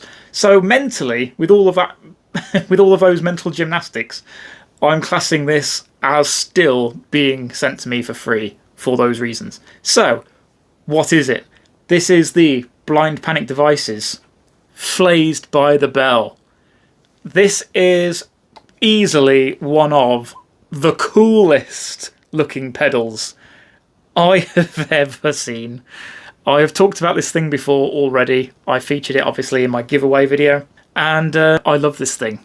This is a phaser and a flanger in one, and then you can mix the order of those 2 effects, get some really crazy resonant kind of effects from like blending the 2 together and having one feed into the other and triggering all kinds of really bizarre sounding noises and bell-like sounds, hence the name. And of course this one was part of my giveaway, so it has my channel name on the side, as well as obviously Blind Panic Devices on there, and on this side as well. Obviously, if you're a child of the 90s, you will be immediately aware of the tie-in for the inspiration for this design and the name. But yeah, this was inspired by the amazing classic kids TV show Saved by the Bell. And yeah, go check out my demo of this one if you're unfamiliar of how this one sounds. I love it to pieces. It's awesome. I'm so happy to have it back in my collection. It's very big, but it fully deserves to be on my next board whenever that happens to be. Yeah, so thank you, Matt, again for building this thing and contributing it to my giveaway. I'm glad that it has returned back to me like a pedal boomerang. And yeah, I'm just really, really chuffed to bits to have this thing back in my life. So yeah, number 2, Flazed by the Bell. Number 2 in my bought list, and this is another pedal with a story. This is the Electro Harmonix ring thing. I bought one of these pedals back in, I want to say 2018, maybe 2017. I think I got it for about £43. I think I found it on eBay at like 1 in the morning or something, and it was ending on eBay with like 2 minutes to go as I was just scrolling aimlessly. And I immediately thought, wow, I have no idea what the hell that thing is, but it looks cool. And for £43, I will definitely take a punt on that pedal. Ended up winning it for maybe a couple of quid more than that, 45 quid or something, I think maybe won it for.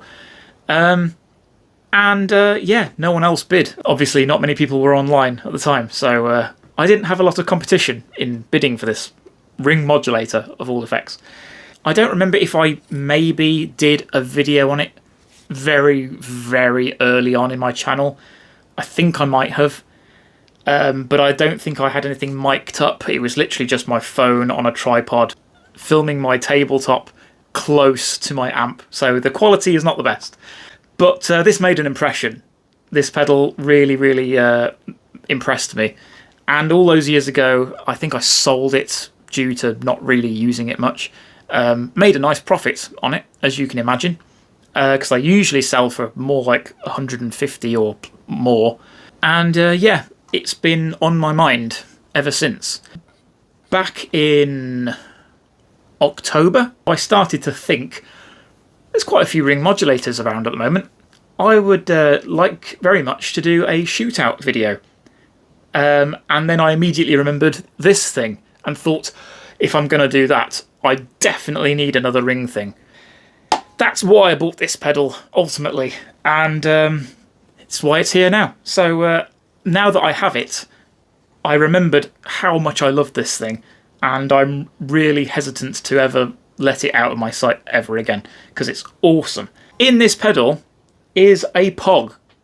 It literally has the POG algorithm in here, so you can have, there's a whole pitch shift section here, so you can basically select various sort of pitch shifted modes on this side of the pedal. And then, of course, you've got modulation kind of waveforms as well, because ultimately ring mod is kind of made up from like a super fast kind of tremolo effect. And then that kind of carrier signal can be then like tuned to like a pitch kind of thing. And that's what makes the ring mod sound. What this pedal can do, which I think is essential for any ring modulator, is it can tune that carrier signal to the pitch of the key that you're playing in. So if you're playing if you strum a chord or you play a note and then hold down the tune button, the pedal will automatically tune the ring modulator to the key, the pitch of the key that you're playing in, which automatically makes the ring modulator effect sound far more palatable than you would normally otherwise hear it. Because ultimately I think most people's negative perception of ring modulation is due to the pitch of the effect not matching the key of which you're playing, which can obviously then sound, you know, really out of tune and clashes terribly and all of this. So yeah, because of all of that kind of stuff being removed from it and just letting you manually tune the effect to your playing as you're playing, so you can basically just, you know, you don't have to bend down or stop playing to use this thing and automatically adjust it to the key that you're in. That automatically makes this a really, really versatile and highly usable effect. I've been talking about this thing for a while, so I do really like it. It is a really cool, very clever pedal, and it doesn't get the love it deserves. As so many Electro-Harmonix pedals from this era do not. So yeah, check this one out. Stand by, hopefully, for my shootout video with a whole bunch of other ring mod pedals. So yeah, stand by for that. Ring thing number 2. All of these pedals have a story attached to them, which takes so much more time to talk about and explain and justify why they're on this list. Anyway, number 1 on my sent list for my honorary mentions.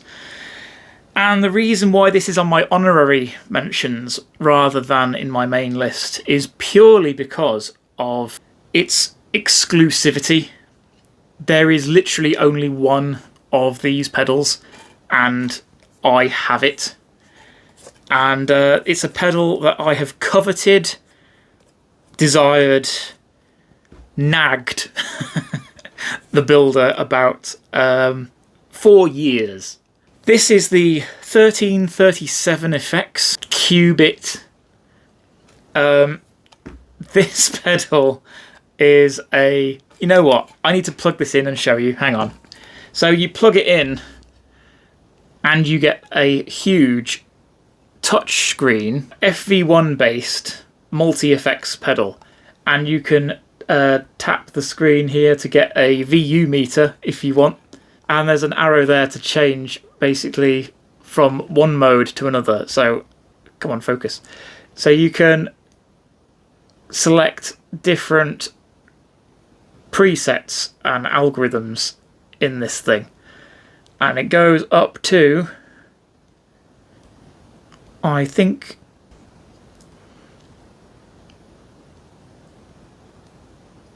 it goes up to 21. There are 21 effects in here, and they're all really cool. So yeah, you've got the touchscreen for interacting with the effect, and then obviously all these knobs as well change the parameter. Come on, stay with me. There you go. You can change the parameters on the screen with the pertaining knobs. Focus. And you can see exactly where the value of that parameter is. Very cool. I have bullied the guy that made this ever since it first appeared on his Instagram, saying, dude, this is amazing. You need to make this thing a reality. You really need to make this pedal like a production unit. Like, you need to do that because it needs to be a real thing. And he kept sort of saying, oh no, it's not really what I want to do. I'm just kind of a hobbyist. I'm just making these as like a side project thing. And I'm like, oh, it's so frustrating though, because your stuff is so awesome. So yeah, basically I was chatting to him not that long ago, a couple of months back. And oh, that's right, he was sending me something else. That's right, he sent me something else, and then was like, by the way, there's something else in the box for you as a surprise. And when it turned up, this was in there, and I completely lost my mind, as you can imagine. After 3, maybe 4 years of wanting to try this thing, I now have it. So yeah, this is one of the coolest, most well-made, well-executed, well-designed, great-looking amateur builds that I've ever seen. Like, this is easily on a par with something like the Count to 5 or something. Like, it does have a similar kind of vibe to it as the Count to 5. I think you can agree. But yeah, this thing's amazing. I don't really know whether to make a video of it, whether to demo it or not, because, like I say, it is just a one-off, and he only sent it to me because he likes what I do, I guess. And also I'd been nagging him about it for so long, he probably just wanted me to shut up about it. But he was like, oh, have it, shut up, here you go. It wasn't like that. But yeah, I'm so grateful to him for sending this to me. It's awesome. I love it to pieces. I'm also terrified of breaking it because there is only one. But yeah, it's got Velcro on it at least already, so I can whack it on a pedal board, and yeah, it'll be a lot of fun to play with, I'm sure. But yeah, do you want to see a demo of it? Should I demo this thing? Let me know in the comments if I should or not, or if it's not worth it because you can't buy one. Yeah, let me know. But just for how much I hyped this pedal up in my own mind over the last few years, number 1, easily on my honorary mentions, the Qubit. Finishing off my Desperados, because I'm going to need a fresh drink for my next section in a minute. But before that, number 1 on my honorary mentions, and this is my bought list. There's no story really behind this one, so it shouldn't take long to talk about. This is the Black Sky Craft Sunbros. This is awesome. This pedal is so much fun. I really enjoyed my time with this.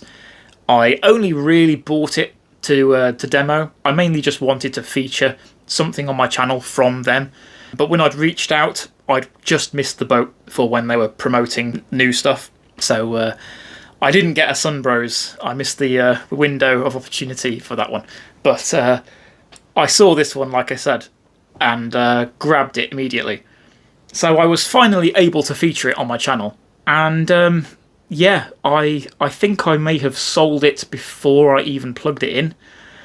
Because I was so determined or so sure that it was going to be cool, but basically just filling a role of featuring on my channel so I could be done and dusted. Right, there we go. There's a video on my channel for this company.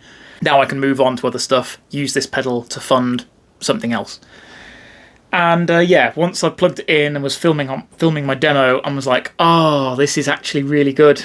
It's actually awesome. Damn it. So yeah, I do miss this pedal. It's really cool. The Sunbros is a reverb tremolo thing. It does a few things, to be honest. It's kind of hard to fully explain everything that it does, but it's very ambient, it's very trippy, it's very resonant and dynamic, and all of these kinds of flowery words. You've probably heard every demoer under the sun use before to describe this thing. Go back and watch my demo of it if you want to hear some sounds. Graham from Boring Gear Demos has a fantastic demo on his channel for this thing. Highly recommend checking that one out. And yeah, such a great pedal. So that's basically it. It deserves to be #1 out of all of these because I really love that thing. I will be looking out for another one. Although there is a new pedal on the horizon, I believe, from Black Sky Craft called the Lost Media.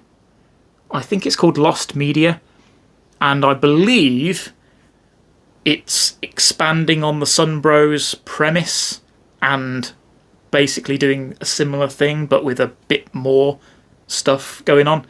So I may hold out and try and get a Lost Media, and that will scratch my Sunbros itch. We'll see. But yeah, for now, #1 on my bought honorary mentions list, Sunbros.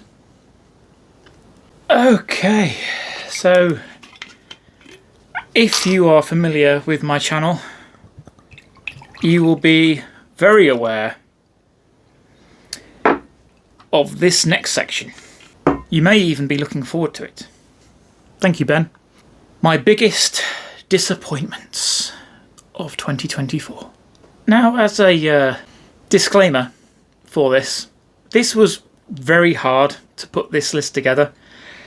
The quality in general of pedals these days, so high. It's really impressive. Like, every pedal that comes out is really great at something. So I'd say 99% of the time, maybe more, 99.5% of the time, pedals are great. Like, you try a new pedal and you're like, that's pretty good. It does the thing. It fills a role. It does what it was intended to do. Whether or not it's your thing, whether it's what you like or not, that's different. That's just your own personal choice. But yeah, generally speaking, pedals are all pretty good these days. So most of the pedals in this list are basically just my own personal preference. Like, they didn't do a lot for me personally, rather than being themselves bad pedals. So remember that. I'm just getting that little disclaimer out of the way first. Just in case there's anything on here that you think, but I really like that pedal. Cool. Good for you. I didn't. So moving swiftly into this list then, after I take a quick swig of my JD Tennessee Fire.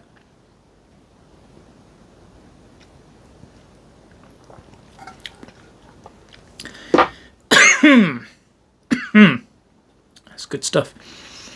The Ibanez LF7 Lo-Fi. I think the problem with this pedal is the name. Lo-Fi. I think that's misleading. I think calling this pedal Lo-Fi immediately conjures up ideas of compression, vibrato, crackly, noisy kind of, crinkly kind of noises like gramophone kind of record sounds. This is basically just EQ. It's just drive circuit and low cut, high cut, and a level knob. So it's basically an overdrive with a pretty extensive EQ section. And that's basically it. That's my issue with this pedal. This is so hyped up. And again, I bought this, as you can imagine, with view to filming a lo-fi shootout. It's all right. It's okay. But going into this pedal thinking, lo-fi, I like lo-fi, I'm going to get one of these. Very disappointing. So yeah, in the context of all of these other lo-fi pedals that I was recently filming a video of, this definitely stood out as not really fitting in all that much. Yeah, it's basically just the name, I would say. Not a bad pedal, but definitely disappointing due to the name misleading you into thinking it's something else that it's not. So yeah, number 5, just about on the list, LF7 Lo-Fi. Number 4 on this list, for my biggest disappointments, is no longer in my possession. It was quite early on in the year. I can't remember if I bought this pedal or traded for it or borrowed it from somebody and then had to give it them back. I can't remember for the life of me. But either way, the point is, I A, no longer have it anymore, and B, I'm glad about that. I am not bothered in the slightest.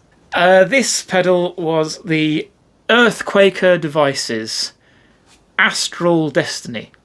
I like ambience, obviously. Most people do. This one, though, it's okay, but it's just a bit blah. I just have so many other pedals that do similar effects better. Like if you're talking about kind of spacey, modulated reverb kind of stuff, it's just lacking, I think. For me, it's just kind of dull and lifeless, and I wasn't a fan. I did film a demo. Haven't brought myself to the point of being motivated to edit it and upload it yet, but it's coming. It will come out eventually. I made a pretty thumbnail. The thumbnail looks good. It is a really cool design to look at. It's got this white glittery kind of powder coated enclosure, and then that bright fuchsia pink design on the front, that kind of like fanned out explosion kind of spacey pattern. It's really cool artwork. It does stand out. It's a very striking looking pedal. But yeah, I just wish it sounded as cool as it looks, which is it's a shame. So yeah, that's number 4, Astral Destiny.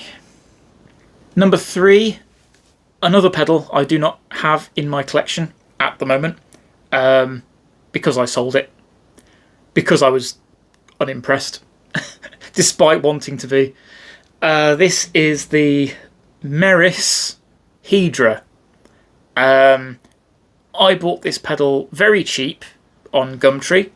I snapped it up as quickly as I could, and yeah, when it came, I was initially quite happy with it, but each time I plugged it in after that, it just kind of left me more and more disappointed, like each time I played it.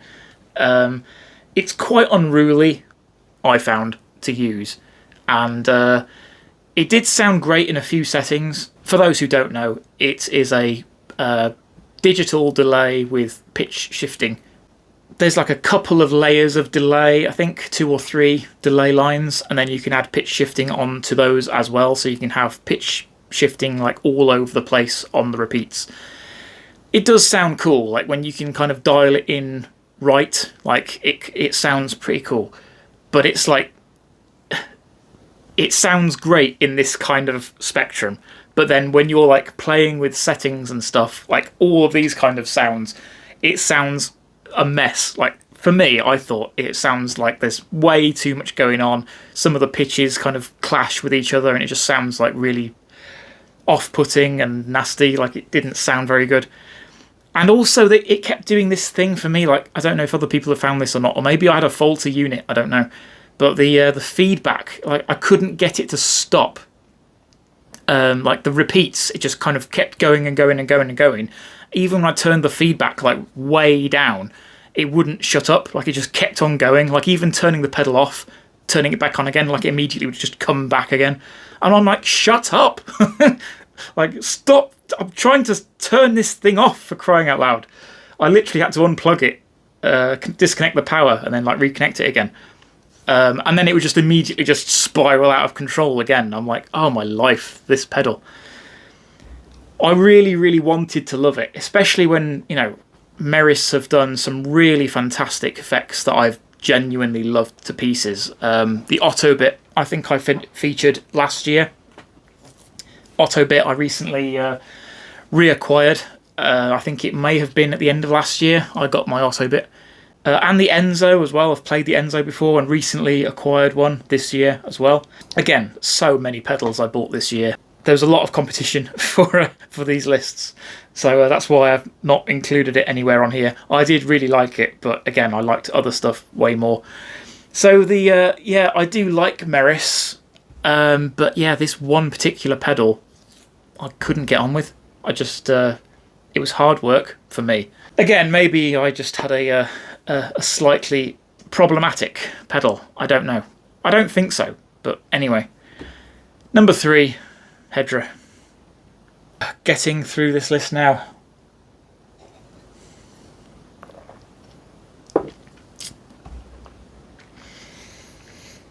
We're nearly at the end. Come on. Number 2. I don't own this pedal anymore either. I traded with a good friend of mine for this pedal several months ago, with the full intention of featuring it on my channel, filming a demo, nice in-depth breakdown of everything, maybe even a video manual, because there's a lot that it can do. And I spent some time with it, started to film a demo, and gave up. This is the second pedal that I've owned from this company, and the second time that I've disregarded it as quickly as I've bought it. This is the GFI system Synesthesia. This pedal, it's a dual engine modulator effect. Like you can add a bunch of different modulations, and I think there's an A and B side that you can have one modulator on this side and another modulation effect on that side. I have one running into the other.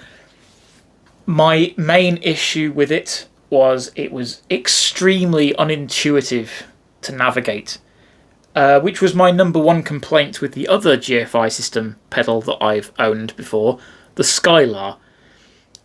Which I put in my list last year, if you'll remember, in my disappointments from 2023. Yeah, very much the same thing. It's the same issue for me. GFI system, the effects are great. They really work hard on the quality of their algorithms for sure. But man, they need to work on their layout, man. Like the UI of their pedals needs some work, I think. I don't like having to research the manual and pore over everything that the manual says in order to use the pedal, like to just surface level stuff. Like I don't think you should have to do that.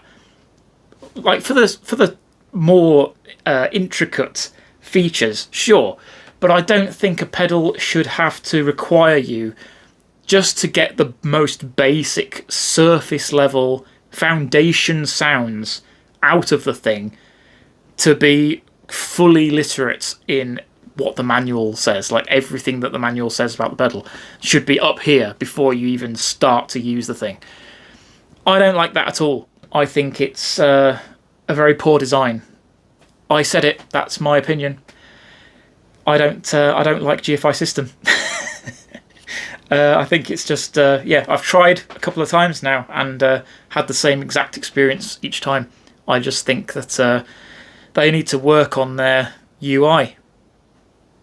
Simple as that. So yeah, I filmed a demo, or started to film a demo, and then I think I got halfway through filming and I just stopped. I just thought, nah, I'm not feeling this. Spent a little bit more time with it because I think at the time I was thinking I'm not ready to film this demo yet because I don't really know what I'm doing.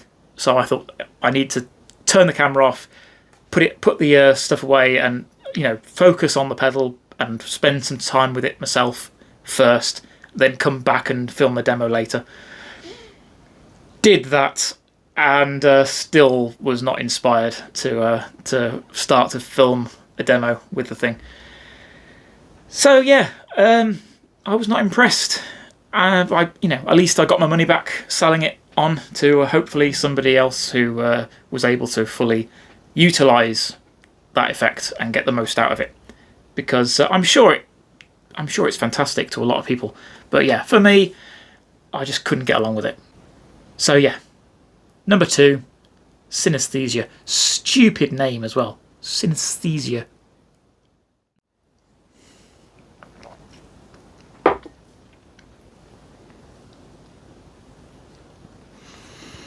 Number 1.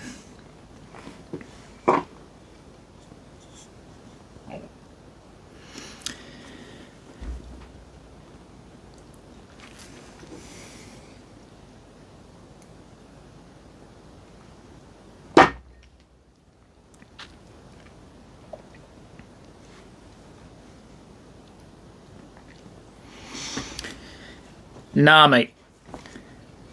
I love the Ocean's 11. I mentioned it already. It's already on my top 10 list of my bought pedals from the whole year. This thing, it's a piece of crap. Very similar story to the synesthesia. I bought this with my own money after buying the Ocean's 11 with my own money and loving it. So tipsy. And thought, wow, if that's as good as that is, then surely the Ocean's 12 is going to be a contender for the best reverb pedal of all time. Nope. Absolutely not. It is shockingly bad. Again, I think it's the UI. It's just such a confusing pedal to navigate. There's so many switches, knobs, buttons, and each sort of mode changes like everything, and these tiny little knobs up here to change the various parameters of whatever mode you're in. And again, it's a dual stereo reverb. You're supposedly able to use 2 reverb effects together. You've got a reverb A on one side, reverb B on the other. On paper, amazing. It sounds like it would be my personal ideal reverb pedal. In practice, a nightmare in a box. Like, for me, this was just such a pain in the arse to try and demo. I started to film the demo. I got about 2 minutes in, and I already basically, like, I can't remember what I did now. I think in the demo I filmed about a minute or like 30-40 seconds or so of like silence, of like the backing loop playing and then like no reverb effect whatsoever. And I'm like frantically changing things, like, wait, what did I just do? Like, it was working fine a minute ago. Why am I not hearing the effect anymore? Is the pedal broken? Have I knocked something by accident? What's happened here? And then I'm like, the film is still going, like the phone is still recording, and I'm like, I've got dead air, basically, as far as the effect's concerned. And I'm like, this is terrible. Like, what the hell is going on here? Stop the video. I'm like, I'm going to have to start over here. Like, this is annoying. So I stopped the video, realised what I'd done. I think I'd knocked the foot switch or something, and then like turned the effect off, and I hadn't noticed because it's quite a soft relay foot switch. So once I'd realised I'd done that, I had to go back and start over. And then when I started, like, I got like 2 or 3 minutes in again and did something else, and like the sound like all just disappeared again.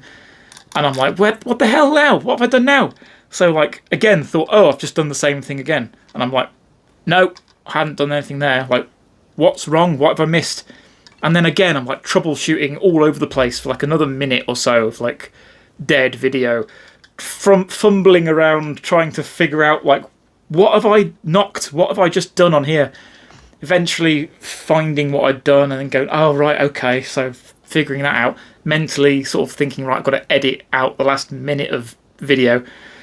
Carried on again and then hit another roadblock where I'm like, what the hell does that do? Like, that's not doing anything at all. Why is that not doing what it's saying it should do? And yeah, after about, I think it was a total of maybe 45 minutes or something I spent with this thing, trying to demo it, I just got annoyed and just thought, you know what? Sack this. I'm done. So I just kind of packed it up and put it away. Then about 2 weeks or so go by, and I thought, you know what? I was probably not in the right headspace for demoing that pedal. Or you know, I got frustrated, and then I was not in the right headspace after that for demoing this thing. I'm sure now, if I go back to it with a clean head and you know, fresh perspective, I'm sure I'll be fine. Because ultimately, what I wanted to do, what I still kind of want to do, is to do an A/B video of the Oceans 11 and the Oceans 12, like side by side, and do a full, you know, breakdown comparison between the two effects. So I came back to it like 2 weeks later, after that complete failure of a demo, and I basically had almost the exact same experience again, trying to film the demo with this for the second time. I got 2 or 3 minutes in and then hit a roadblock, and then again, none of the modes that I was trying to kind of use sounded anything like as good as the Oceans 11. Like, I still haven't filmed a demo yet of the Oceans 11. As I said, Jeff from Stompbox Breakdown has already kind of nailed it. So I don't really feel too motivated to make another video when he's already kind of done like what I would say is like the quintessential video for that pedal. But I did want to do a comparison between that and this, because nobody else seems to have done that yet. And now I kind of know why. Like, I suspect this is the reason, is because this thing is so far removed from the Oceans 11. Like, you would think this would have easily all of the same sounds, all of the same, you know, quality of the effects as the Oceans 11, but then more control and just more parameters, more everything. And yet, I literally tried, like, say, the spring I mentioned before, the spring reverb in the Oceans 11. So good. Sounds probably one of the best spring reverbs that I've heard in a digital pedal. You dial in the spring reverb on this, it sounds absolutely nothing like that at all. Like, it basically just sounds like a regular, flat, lifeless, vaguely resonant plate or something like that. Like it doesn't sound like a spring, let alone as good a spring as the Ocean's 11 does. And yeah, that's kind of repeated across the board, like all the modes on here. Everything I tried, I just ended up coming away thinking Ocean's 11 sounds better.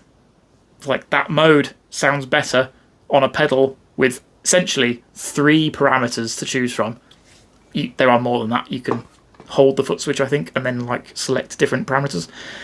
But yeah, it's a much simpler, much more streamlined pedal. So you would think this would be the better one to go for because you can change more things about that effect. But that just sounds better. Ocean's 11 all day long. This, not a fan. And it's not just me. One of my good mates, Brian from Flock Effects, he had one of these, I think, last year. And I was very surprised at the time when he came back to me and said, that Ocean's 12, not a fan, not keen. And I'm like, what? On paper, it sounds awesome. And yeah, now I know. I have experienced for myself. As a side note, I actually sold this pedal already once before, 2 or 3 weeks ago. And the idiot came back to me on eBay and was like, this pedal's broken, mate. It's broken, don't work. And I'm like, what? I literally plugged it in and tested it and tried to film my video the day before or the morning that I was posting this off. So I know for a fact that it was working fine, or at least as fine as it can sound. So I know for a fact it works. How are you powering it? And he said, oh, I'm using my Voodoo Labs power supply. And I'm like, Voodoo Labs are quite old now. Like, what Voodoo Labs? I'm using a Pedal Power 2. And I'm like, those things like only put out like 100 milliamps per output. Like, they're so old now. I think this uses or requires like 300 milliamps or 260 or something like that. So I'm like, yeah, that's why it's not working. So yeah, annoyingly, he was like, oh, I don't want it then. If it's not going to work on my power supply, I don't want it. I'm like, oh, for crying out loud. So he ended up having to send it back to me. I had to refund him. And then as soon as I got it back, plugged it in, it's like, yeah, it works exactly as it did before. Like, it's just your power supply, mate.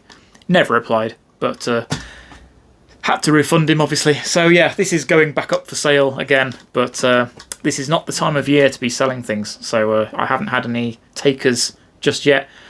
After this video, probably reducing the number of people that would be interested in buying this pedal even more. But yeah, I'm being honest. Piece of crap, this pedal. Really not a fan. It could have been so good. That's the thing. It's quite small. It's compact for what it is. On the face of it, it does so many great things. Like, you've got reverse, shimmer, you've got resonant delay, dual delay, room plate spring, all the usual kind of basic reverb sounds. Then you've got tremolo, modulation, dynamic, tons of like really, really interesting kind of reverb modes in here. And yeah, it's just so disappointing. It's like when you get something that you think should be great, and then it fails to deliver even like this much of what you were hoping for. It's very disappointing. Anyway. That's my list, which is pretty good going, I think. Ultimately, I mean, it's a positive at the end of the day when you consider how many pedals I've tried this year. I've mentioned so many just in this video. The actual complete full list of pedals I've bought and received this year is probably like 3 or 4 times this list, like the pedals that I've featured in this video. So with all of those pedals coming through my possession over the last 12 months, it's not bad going at all that there's only 5 that have left me less than happy. So that's my rundown of 2024. I'd be very interested to know what your particular highlights were. What were your favourites? Let's say your top 5. What's your top 5 acquired pedals of 2024? Let me know in the comments if you watched all the way to the end of this video, which I hope you did. Drop a message in the comments letting me know you watched the whole thing. Maybe incorporate a banana emoji into your comment if you watched the whole video all the way to the end. So yeah, I will see you guys in January or tomorrow when this video goes out. And yeah, it has been a phenomenal year. I'm so tipsy. I'm hoping to cool things down a little bit on the pedal front, because this year was just so crazy. I acquired so many pedals, and I've still got quite a few more on the way coming to me. Obviously, I've had a couple of new ones just this week alone that I need to film demos for. Loads of videos I still need to film. Loads of videos that I've already filmed and haven't gotten around to editing yet. Loads. There's just loads. And it's a lot. It's a good problem to have, but still. I want to try and make life a little bit easier for myself the next 12 months. So yeah, we'll see. But I'm going to try and relax and enjoy the pedals that I currently already own, I think, for the next few months, just to give myself a little bit of a break.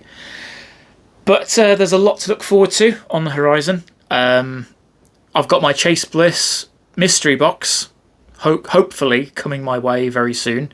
A lot of you have been having your mystery boxes arrive already. I'm still waiting for a notification or an email from them about mine. I was quite early on in ordering mine, so hopefully by the time you see this video I will have already received my mystery box, but we'll see. They have had their hands full a lot lately, so there's a good chance I won't get mine until January. But yeah, we'll see. I will be doing a full unboxing of mine when it comes, so fingers crossed that I get something really cool in mine. I'm hoping for an Onward. That would be awesome. But yeah, there's that. There's my lo-fi shootout video. There's a ring mod shootout video. I've got a pitch shifter video shootout as well coming out soon. What else? Budget reverb video shootout as well. There's a whole bunch of shootout videos I've got planned and or filmed, ready to kind of go out at some point. My other 2 pedals for the Iceberg Effects Carousel and the Flora, they're going to be coming out at some point soon. Ecosystem versus the Super Delay. I want to do that one. Yeah, just loads of stuff. So stay tuned on my channel. There's a lot of cool things coming soon in the new year. And thank you. Thank you very much for being a subscriber. If you are. If you're not, what the hell are you doing? Do the thing. It's been a great 12 months. Looking forward to another great 12 months. Thank you for all your support. Thank you for watching this video. Comment below your top 5. Don't forget to do that. And, you know, like, share, all of the usual good stuff. And I will see you next year. Take care. Goodbye.